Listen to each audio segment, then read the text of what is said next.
Hello everyone, कैसे हो आप सब। तो आज का थंबनेल तो आपने देख ही लिया होगा। तो आज हम बात करने वाले हैं कि कैसे आप अपनी बुलेट 350 को हमेशा न्यू ब्रांड बनाए रख सकते हैं। जैसा कि आप सामने देख पा रहे हैं, ये मेरे पास जो बुलेट 350 मिलिट्री ब्लैक है, इसको लिए हुए पूरा 1 साल कंप्लीट हो गया है और आज भी ये देखने में बिल्कुल न्यू ब्रांड है। इसके कुछ एक कारण है कि किस वजह से आज तक मेरी बाइक बिल्कुल सही है, इसमें कोई भी जंग नहीं लगा है, कोई भी इंजन या फिर एग्जॉस्ट के ऊपर इसके वाटर मार्क्स नहीं है और किसी भी तरीके से कहीं पर भी कोई भी ऐसी प्रॉब्लम नहीं है जिसको देखकर ये लगे कि ये बाइक पूरा 1 साल कंप्लीट कर चुकी है। तो वही टिप्स एंड ट्रिक्स मैं आपके साथ भी आज शेयर करने वाला हूं, ताकि आप भी उनको फॉलो कर अपनी बाइक को हमेशा न्यू ब्रांड बनाए रखें। तो वीडियो में शुरू से लेकर लास्ट तक बने रहिएगा।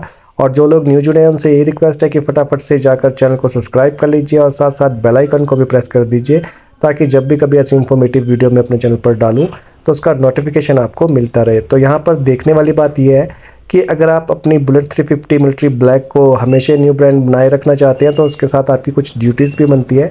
जैसा कि आप सभी जानते हो कि ये पूरी की पूरी बाइक लोहे की बनी है, तो इसको जंग से बचाना भी एक बहुत बड़ा टास्क है। और ये तभी पूरा होता है जब आप अपनी बाइक से प्यार करते हो और उसकी केयर करते हो, उसको बहुत अच्छे ढंग से बचाए रखते हो। और यहाँ पर आप देख पा रहे होंगे कि जो मेरा एग्जॉस्ट है ये भी अभी तक बिल्कुल नीट एंड क्लीन है, इस पर भी किसी भी तरीके का कोई भी स्क्रैच वगैरह नहीं लगा है। तो इन्हीं सब के बारे में आज हम बात करने वाले हैं, और ख़ासकर आपके टायर का एयर प्रेशर कितना होना चाहिए और आपके स्पोक्स जो है वो कितने टाइम में आपको टाइट करवाने चाहिए, या फिर एयर चेकिंग आपको कितने टाइम में करवानी चाहिए, और आपका जो चेन लुब्रिकेशन है या चेन क्लीनिंग है वो कितने टाइम बाद होनी चाहिए।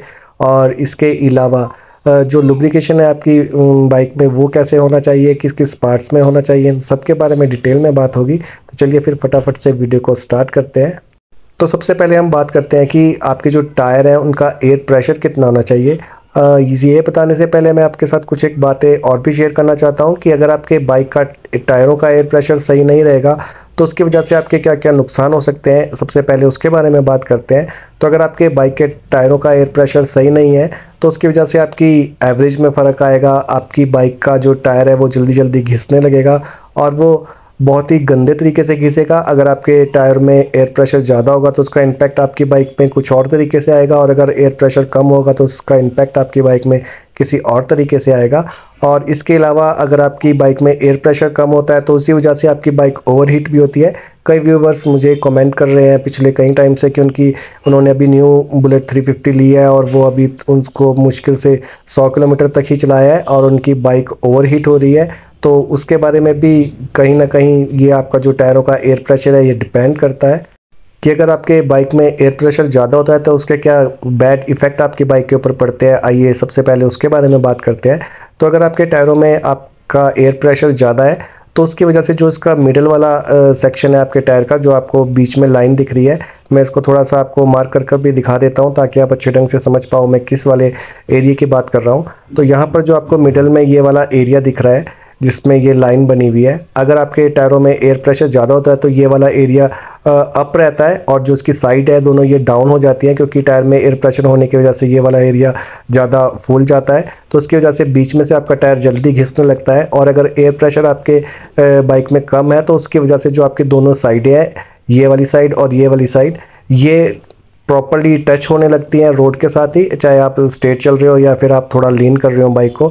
तो उस सिचुएशन में आपके साइडों से जो टायर है वो ज़्यादा घिसने लगते हैं। और इसके साथ साथ अगर आपकी बाइक में एयर प्रेशर कम है तो जो आपके स्पोक्स है वो भी जल्दी जल्दी ढीले होंगे, और ढीले होने की वजह से अगर आपने टाइमली उसको नहीं टाइट करवाया तो वो ब्रेक भी हो सकते हैं, और आपके टायर का जो रिम है इसमें लंगर बोलते हैं जिसको, उसकी अलाइनमेंट आउट हो सकती है।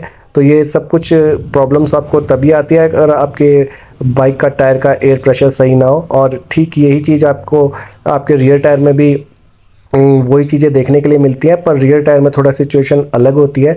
अगर आपका टायर का एयर प्रेशर सही नहीं है तो इसमें आपकी चेन पॉकेट के ऊपर भी उसका बैड इम्पैक्ट जाता है, और इसके साथ साथ जो आपके शॉकर्स हैं उनके ऊपर भी, और इसके साथ साथ जो आपका राइडिंग का जो मज़ा है वो भी ख़राब होता है। और अगर एयर प्रेशर कम होता है तो उसकी वजह से आपकी जो बाइक है उसके जोर ज़्यादा लगते हैं, आपके इंजन को एक्स्ट्रा पावर बनानी पड़ती है जिसकी वजह से वो हीटअप होने लगता है। और अगर आपके बाइक का टायर प्रेशर आप काफ़ी लंबे टाइम तक उसी लो टायर प्रेशर में अपनी बाइक को ड्राइव करते हो तो ऐसे में आपका बाइक का इंजन ओवरहीट भी हो जाता है, और जाने अनजाने हम इन छोटी छोटी चीज़ों को निगलेक्ट कर देते हैं, जिसका हर्जाना हमको बहुत बड़ी कीमत चुकाकर अदा करना पड़ता है। तो यहाँ पर आप हमेशा ही मेक श्योर कीजिए कि आपका टायर का जो एयर प्रेशर है वो सही ढंग से बना रहे। और अब आप ये जानने के इच्छुक होंगे कि एक आइडल जो टायर प्रेशर है वो कितना होना चाहिए। और बहुत से लोगों को शायद ये मालूम ही नहीं होगा कि टायर का प्रेशर कितना रखना चाहिए, जो उनको जिस भी शॉप में वो टायर चेक करवाते होंगे वो जो उनको बताते होंगे। यह एक बहुत बड़ा मिथ है जो मैं आपके साथ आज शेयर करने वाला हूँ। बहुत से लोग ये सोचते हैं कि जब वो सिंगल राइड कर रहे हैं तो अगले वाले टायर में 30 और पिछले वाले टायर में 35, और जब वो पिलियन के साथ राइड कर रहे हैं तो अगले टायर में 32 और पिछले टायर में 40 एयर होनी चाहिए। तो ये सबसे बड़ी गलती करते हैं वहाँ पर। उनको एक्चुअली में ये पता ही नहीं होता है कि टायर का एयर प्रेशर कितना होना चाहिए। तो आइए आज मैं आपको बताता हूँ कि आपका जो टायर का एयर प्रेशर है वो कितना होना चाहिए और आपको कितना रखना चाहिए। तो सबसे पहले आप एक बात समझिए, अगर आप सोलो राइड करते हैं तो आपका जो आइडल टायर का जो प्रेशर है वो 32 आपके फ्रंट टायर में और रियर टायर में भी आपका 32 ही होना चाहिए। अगर आप इससे कम या ज़्यादा करते हैं तो उसका बैड इम्पैक्ट आपकी बाइक पर डेफिनेटली पड़ने वाला है। और अब बात आती है कि आपके रियर टायर में जो एयर प्रेशर है वो कितना होना चाहिए। तो रियर टायर जो है आपका, जब आप सोलो राइड नहीं कर रहे होते, आपके साथ पिलियन होता है, तो आपके रियर वाले टायर में 36 और फ्रंट वाले टायर में 32 ही एयर होनी चाहिए। ये हमेशा याद रखिएगा कि जो आइडल आपका टायर प्रेशर है वो फ्रंट वाले टायर में हमेशा ही 32 रहने वाला है। और जब आप पिलियन करते हैं तो आपका रियर जो टायर है उसमें आप 36 कर सकते हैं। अगर आप इससे ज़्यादा टायर में एयर प्रेशर करते हो तो उससे आपका टायर भी जल्दी घिसने वाला है और उसकी वजह से आपकी बाइक का जो चलने में, जब आप बाइक चलाओगे तो आपको अनकंफर्टेबल लगेगी, वो आपकी बाइक ज़्यादा उछलेगी।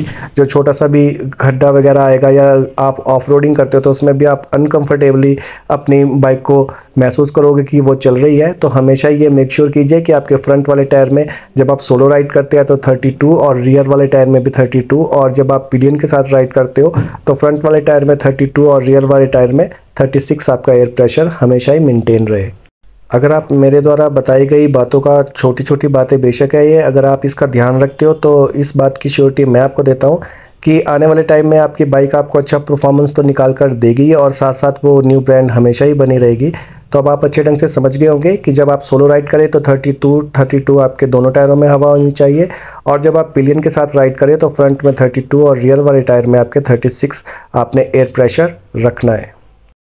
तो अब बात आती है जो आपके स्पोक्स है उनको आप कितने टाइम बाद टाइट करवा सकते हैं। तो आपको सबसे पहले एक बात समझनी होगी कि आपको ये जानना बहुत ज़्यादा ज़रूरी है कि आप कौन से रोड के ऊपर ड्राइव कर रहे हो, रोड का बिहेव क्या है, रोड के ऊपर खड्डे ज़्यादा है या फिर रोड की कंडीशन सही है। अगर आप ऐसे रोड पर ड्राइव करते हो जहाँ पर रोड की कंडीशन बहुत ज़्यादा ख़राब है या फिर आपका ऑफ रोडिंग ज़्यादा रहता है, तो मैं तो आपको यही सलाह दूंगा कि आप हर 1 महीने बाद अपने टायर की स्पोक्स जो है उसको चेक कराइए। अगर आपकी स्पोक्स ढीली है तो उसको आप टाइट करवा सकते हैं। और अगर आप ज़्यादातर सिटी ड्राइव करते हो और रोड की कंडीशन सही है या फिर एनएच ड्राइव करते हो जहाँ पर रोड की कंडीशन सही है, तो आप अपनी बाइक का जो स्पोक्स है उसको आप, जब आपकी सर्विस ड्यू होती है 3 से 4 से 5 महीने के अंदर, तो आप 5 महीने में अपने रिम के जो स्पोक्स हैं उसको टाइट करवा सकते हैं।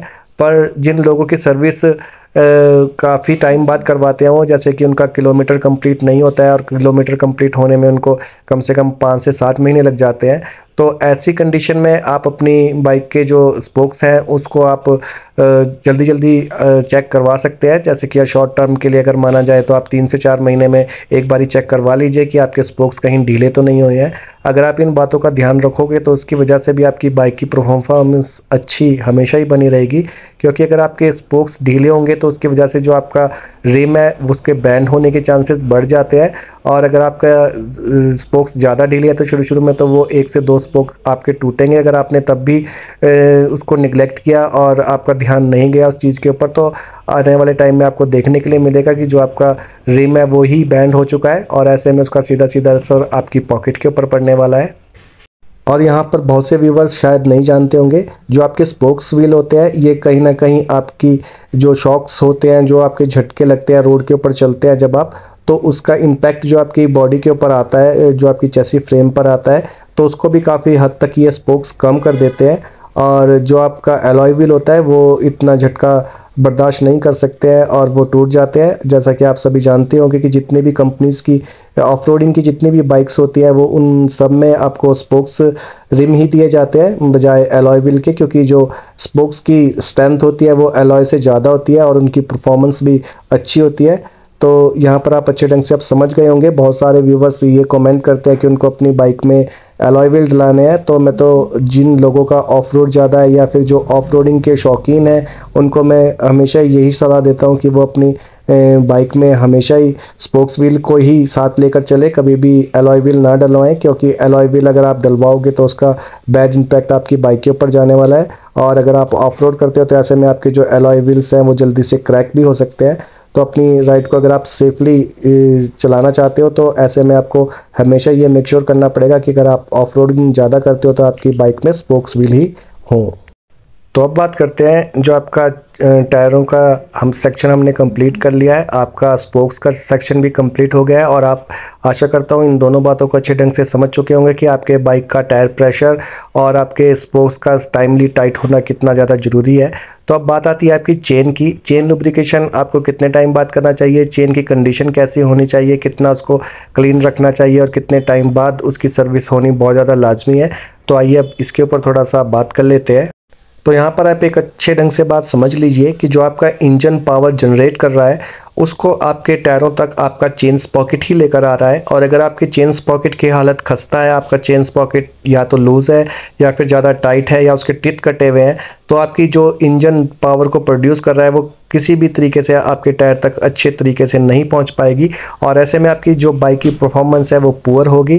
जैसा कि आप चढ़ाई में अगर जा रहे हो तो आपकी बाइक ज़्यादा तेज़ नहीं चलेगी और ऐसे में आप अपनी बाइक का थ्रॉटल जो है वो उसको तेज़ भगाने के लिए दोगे और अगर आप ऐसा करते हो तो उस टाइम आपका इंजन ओवरहीट होएगा और आपकी बाइक को ज़्यादा पावर प्रोड्यूस करनी पड़ेगी। तो ऐसे में आपकी बाइक की एवरेज भी घटने वाली है, तो उसका बैड इफ़ेक्ट आपकी बाइक के ऊपर और आपकी पॉकेट के ऊपर पड़ने वाला है। और अगर आपकी बाइक की जो चेन है वो ज़्यादा लूज़ है या ज़्यादा टाइट है तो उसके क्या बैड इफेक्ट हो सकते हैं, ये अब उस बारे में बात करते हैं। अगर आपकी बाइक की चेन ज़्यादा टाइट है तो ऐसे में आपके जो बाइक के टिथ होते हैं वो आपके चेन पॉकेट में जो ग्रुप बने होते हैं उनके अंदर ज़्यादा रगड़ कर चलेंगे और ऐसे में आपकी चेन जल्दी जल्दी खींचेगी, तो उसका भी आप बैड इफेक्ट आपकी सीधा सीधा पॉकेट पर ही पड़ने वाला है। यहाँ पर आप देख पा रहे होंगे मेरी चेन कितनी ज़्यादा नीट एंड क्लीन है और नीट एंड क्लीन होने के साथ साथ ये इसमें जो लुब्रिकेशन होना चाहिए सही मायनों में वो भी मैंने ना ज़्यादा किया है ना कम है। आप देख पा रहे होंगे कईयों की चेन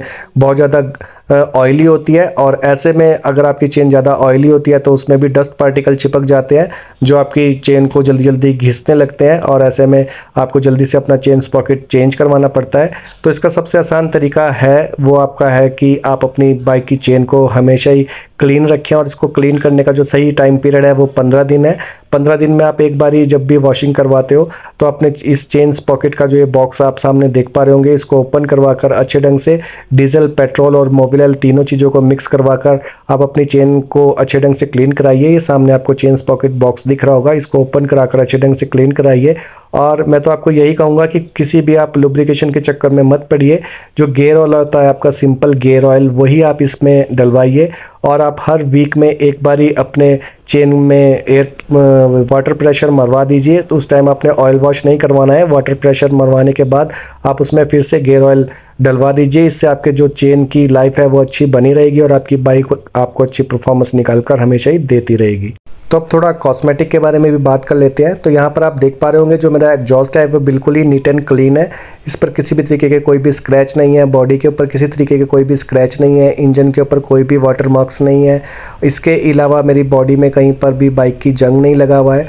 आप चाहे इसके चैसी फ्रेम में देखिए, साइड स्टैंड, मिडल स्टैंड के पास देख लीजिए, कहीं पर भी किसी भी तरीके की कोई भी प्रॉब्लम आपको देखने के लिए नहीं मिलेगी। तो इसका सबसे बड़ा कारण है टाइमली वॉशिंग करवाना और पॉलिश जो है सबसे बड़ी बात है। पॉलिश आपको कितने टाइम बाद करवानी चाहिए, तो आइए अब उसके बारे में थोड़ा डिस्कस कर लेते हैं। तो मैंने आपको पिछली वीडियोस में भी अपने बताया है, एक बार मैं फिर से आपको बता रहा हूँ कि जो आपका वॉशिंग का टाइम पीरियड है वो कितना होना चाहिए और वॉशिंग में आपको क्या सेफ्टी प्रिकॉशन है जिसका ध्यान रखना चाहिए। तो सबसे पहले आपको यहाँ एक बात समझनी बहुत ज़्यादा ज़रूरी है कि जो आपकी बुलेट 350 है ये पूरी की पूरी लोहे की बनी है, और जब कोई भी चीज़ लोहे की बनी होती है तो उसको सबसे बड़ा टास्क होता है जंग से बचाना। तो यहाँ पर जब भी आप अपनी बाइक को वॉश करवाएं तो आपको कुछ एक बातों का ध्यान रखना है। वो क्या बातें हो सकती है, तो आइए अब उसके बारे में थोड़ा सा बात कर लेते हैं। तो यहाँ पर बहुत से भाई ये सोच रहे होंगे कि उनको सप्ताह में कम से कम 1 से 2 बार ही अपनी बाइक को शैम्पू वॉश करवाना चाहिए। तो मैं उनको बताना चाहता हूँ कि ये बिल्कुल भी ज़रूरी नहीं है कि आप अपनी बाइक को वीक में 2 से 3 बार ही शैम्पू वॉश करवाएं। हाँ, आप अपनी बाइक में वीक में कम से कम 2 से 3 बार ही वाटर वॉश करवा सकते हैं। उसमें खाली आप वाटर से वॉश करवाइए, और उसके बाद अगर बहुत ज़्यादा ज़रूरी है तो आप उसमें शैम्पू वॉश करवा सकते हैं, क्योंकि शैम्पू में कई केमिकल होते हैं जो आपके पेंट के लिए बिल्कुल भी सही नहीं है, वो आपके पेंट को नुकसान करते हैं। और ये हमेशा ही मेक श्योर कीजिए कि जब भी आपने वॉशिंग करवाई है, चाहे वो सिंपल वॉशिंग है या फिर शैम्पू वाली वॉशिंग है, तो उसके बाद आपकी बाइक में एयर प्रेशर जो है वो अच्छे ढंग से लगना चाहिए। कोई भी पार्ट, कोई भी एरिया ऐसा ना हो जहाँ पर आपका एयर प्रेशर नहीं लगा हो। एयर प्रेशर अगर आप अच्छे ढंग से मारोगे तो उसका आपको सबसे बड़ा फ़ायदा ये मिलने वाला है कि आपकी बाइक में जो जंग लगने की प्रॉब्लम है उससे आपको छुटकारा मिल जाएगा। कहीं पर भी पानी नहीं रुका हुआ होगा, और अगर पानी नहीं रुकेगा तो आपके किसी भी पार्ट में, बॉडी पार्ट में या फिर किसी और एरिया में जंग कभी भी नहीं लग पाएगा। तो वीक में आप 2 बारी सिंपल वाटर वॉश करवा सकते हैं, और 1 बारी आप अगर आपको ज़रूरत हो तो आप शैम्पू वॉश करवा सकते हैं। वैसे तो मैं आपको यही राय दूंगा कि 15 दिन में आप कम से कम 1 बारी शैम्पू वॉश करवाइए, और वीक में 2 बारी आप अपनी बाइक पर वाटर वॉश करवा सकते हैं विदाउट शैम्पू। तो आप यहाँ तक अच्छे ढंग से समझ चुके होंगे कि ये 3 टिप्स और ट्रिक्स मैंने आपको बताए हैं आज। सबसे पहला आपका टायर का एयर प्रेशर, दूसरा आपका स्पोक्स, तीसरा आपका चेन स्पॉकेट, और चौथा 4 टॉपिक बताए हैं, चौथा हो गया आपका वॉशिंग। तो अगर आप इन चारों चीज़ों का ध्यान रखते हो तो आपकी बाइक हमेशा ही न्यू ब्रांड बनी रहेगी। और इसके साथ साथ जब आप कम से कम 15 दिन में 1 बारी शैम्पू वॉश करवाते हैं तो उसी टाइम आप अपने बाइक का बॉडी और साथ साथ जो आपका निकल पार्ट्स है इनके ऊपर भी आप पॉलिश करवा सकते हो। और पॉलिश हमेशा ही ब्रांडेड कंपनी की यूज़ कीजिए। आपको कौन सा ब्रांड सही रहेगा, अगर इसके बारे में आप जानना चाहते हो तो मुझे कमेंट सेक्शन में जाकर कमेंट कीजिए, उसके बारे में आपको मैं डिटेल में वीडियो दे दूंगा। क्योंकि अगर मैं आपको ऐसे कंपनी के नाम बताऊंगा तो आप कंफ्यूज हो जाओगे, क्योंकि कंपनी कई हैं और कंपनियों के कई ऐसे प्रोडक्ट हैं जो आपके बॉडी के लिए अलग यूज़ होते हैं, मेटल के लिए अलग यूज़ होते हैं। तो इस वीडियो में शायद वो चीज़ कवर ना हो पाए। अगर आप पॉलिश के बारे में जानना चाहते हो तो मुझे कमेंट कीजिए, तो आने वाला वीडियो उसी के बारे में होगा और मैं आपको डिटेल में बता पाऊंगा कि आपको किस तरीके से पॉलिश करनी चाहिए। आपको क्लॉकवाइज पॉलिश करनी चाहिए या आपको लॉन्ग डिस्टेंस में पॉलिश करनी चाहिए, उसका पैटर्न क्या होना चाहिए और किस क्लॉथ के साथ वो पॉलिश होनी चाहिए, क्या बफर यूज़ करना बॉडी के ऊपर अच्छा है या नहीं है, इन सब के बारे में डिटेल में मैं आपको बता दूंगा। प्लीज़ आप कमेंट कर कर मुझसे पूछिए। तो आशा करता हूँ कि मैं आपके जिस बारे में ये वीडियो मैं बना रहा था वो नॉलेज आप तक पहुँची होगी और आप समझ पाए होंगे कि अगर बाइक को हमेशा न्यू ब्रांड बनाए रखना चाहते हो तो आपको किन किन चीज़ों को ध्यान में रखना है और किन किन चीज़ों का ध्यान देना है। तो आशा करता हूँ आप सभी अच्छे ढंग से समझ पाए होंगे। तो मिलते हैं आपसे नेक्स्ट वीडियो में नेक्स्ट टॉपिक के साथ। तब तक के लिए आप सभी को बाय बाय, टेक केयर।